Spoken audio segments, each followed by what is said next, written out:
ಚಾನಲ್ಗೆ ಸ್ವಾಗತ ಸುಸ್ವಾಗತ. ನೋಡ್ಬೋದು ಫುಲ್ಲು ಲುಕ್ಕೆ ಚೇಂಜ್ ಆಗಿದೆ. ನೋಡ್ಬೋದು ಇದನ್ನ ಮೊಟ್ಟೆ ಸಿಕ್ಕಿಲ್ಲ.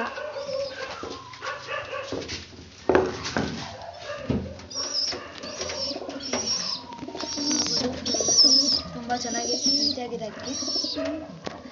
ಮನೆ ಹತ್ರ ಹೋಗ್ಬಿಟ್ಟು ದೊಡ್ಡ ಮೇವು ಎತ್ಕೊಬರ್ಬೇಕು. ಇಡೀ ಎತ್ಕೊಬರ್ತೀನಿ ಹೋಗಿ.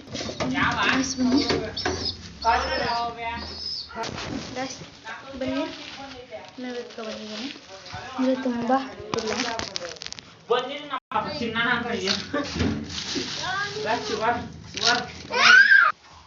ನೋಡ್ಬೋದು ಎರಡನ್ನೂ ಮೇವು ತಿನ್ನಕ್ಕೆ ಬಿಟ್ಟಿದ್ದೀನಿ. ಬನ್ನಿ ಈಚೆ ಇರೋ ತೋರಿಸ್ತೀನಿ. ಗಾಯ್ಸ್ ನೋಡ್ಬೋದು ಈ ಪಟ್ಟ ಸಮೇತ ಸ್ವಲ್ಪ ಫ್ರೈ ಮಾಡೋಕ್ಕೆ ಕಲ್ತ್ಕೊಂಡಿದೆ. ಇದರೊಳಗಡೆ ನಮ್ಮ ಅಣ್ಣನ ಜೊತೆ ಇದೆ. ಒಬ್ಬ ಹುಡುಗ ಎತ್ಕೊಂಡ್ಬಂದ್ಬಿಟ್ಟು ಇಲ್ಲಿ ಬಿಟ್ಟವನೆ. ತಿರುಗಿ ಹೊತ್ತು ನೈಟ್ ಇಟ್ಕೊಂಡು ಹೋದ ಅವನೇ. ಮತ್ತು ತುಂಬ ನೋಡ್ಬೋದು ತುಂಬ ಆಡ್ತೈತೆ. ಒಂದು ಕಿತ್ತಾಡೋ ಅಂದರೆ ಕೆಳಗಡೆ ತಿಳಿಯೋದು. ಗಾಯ್ಸ್ ಮತ್ತು 144 ಸಬ್ಸ್ಕ್ರೈಬರ್ಸ್ ಕಂಪ್ಲೀಟ್ ಆಗಿದೆ. ಬೇಗ 150ಗೆ ಇನ್ನು 6 ಸಬ್ಸ್ಕ್ರೈಬರ್ಸ್ ಮಾತ್ರ ಬಾಕಿ ಇದೆ. ಬೇಗ ಅದನ್ನು ಪೂರ್ತಿ ಮಾಡ್ತೀನಿ ಅಂತ ಹೇಳ್ತಾ ಇವತ್ತು ನಮ್ಮ ಮಿನಿ ಬ್ಲಾಗ್ ಇಲ್ಲಿಗೆ ಎಂಡ್ ಮಾಡೋಣ. Take care, bye bye, see you next video.